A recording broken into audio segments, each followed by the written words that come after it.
बहुत फायदा सानू ਇਹਦਾ ਜੀ। ਅਸੀਂ ਆਪਣੀਆਂ ਜ਼ਮੀਨਾਂ ਨੂੰ ਖਾਦ ਪਾਵਾਂਗੇ और सानू DAP मिली। ਅਸੀਂ कभी DAP ਵੇਖੀ नहीं। ਹੁਣ ਸਾਨੂੰ ਖਾਦ ਪਾਵਾਂਗੇ ਇੰਸ਼ਾਅੱਲਾ ਫਸਲ ਅੱਛੀ ਹੋਵੇਗੀ। ਅਸੀਂ ਮਰੀਮ ਨਵਾਜ਼ ਦਾ ਸ਼ੁਕਰ ਅਦਾ ਕਰ ਫਸਲ ਦੇ ਹਿਸਾਬ ਨਾਲ 1,16,000 ਰੁਪਇਆ ਮੈਨੂੰ ਮਿਲਿਆ। ਸਾਡੇ 6 ਮਹੀਨੇ ਸੌਖੇ ਨਿਕਲਣਗੇ। ਅਸੀਂ ਮਾਸ਼ਾਅੱਲਾ ਸਹੀ ਆਪਣਾ ਫਸਲ ਉਗਾਵਾਂਗੇ। ਮੈਨੂੰ ਕਿਸਾਨ ਕਾਰਡ ਮਿਲਿਆ ਅੱਜ ਤੇ ਮੈਂ ਆਪਣੀ ਫਸਲ ਨੂੰ ਖਾਦ ਤੇ ਲੈ ਕੇ ਪਾਉਂ। ਮੰਗਿਆਂ ਦੇ ਕੋਈ ਦਵਾਨੀ ਨਹੀਂ ਧਾਰੀ ਦਿੰਦਾ ਤੇ DAP ਪੈਣੀ ਮਹਿੰਗੀ ਆ।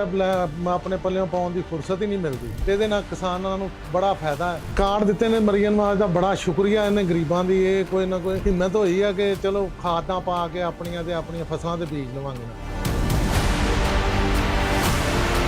मेरा नाम मोहम्मद अकरम है। मैं सुल्तान के का रैशी हूँ। मैंने गवर्नमेंट ग्रीन ट्रैक्टर स्कीम में अप्लाई किया था। मुझे आज लेटर मिल गया है। मैंने 13,65,000 रुपया जमा करवाना है। 10 लाख रुपया गवर्नमेंट देगी। तो हमारे किसानों के लिए ये बहुत फायदा हुआ है। मोहतरमा मरीम नवाज का शुक्रिया। इन्होंने किसानों वास्ते बहुत अच्छा इकदाम किया है।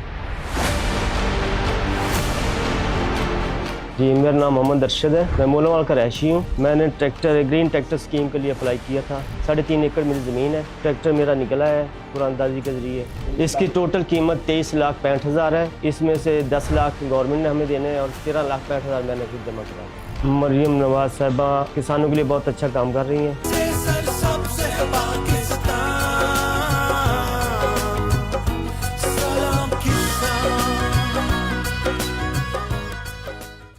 महकमा ज़राअत हुकूमत पंजाब।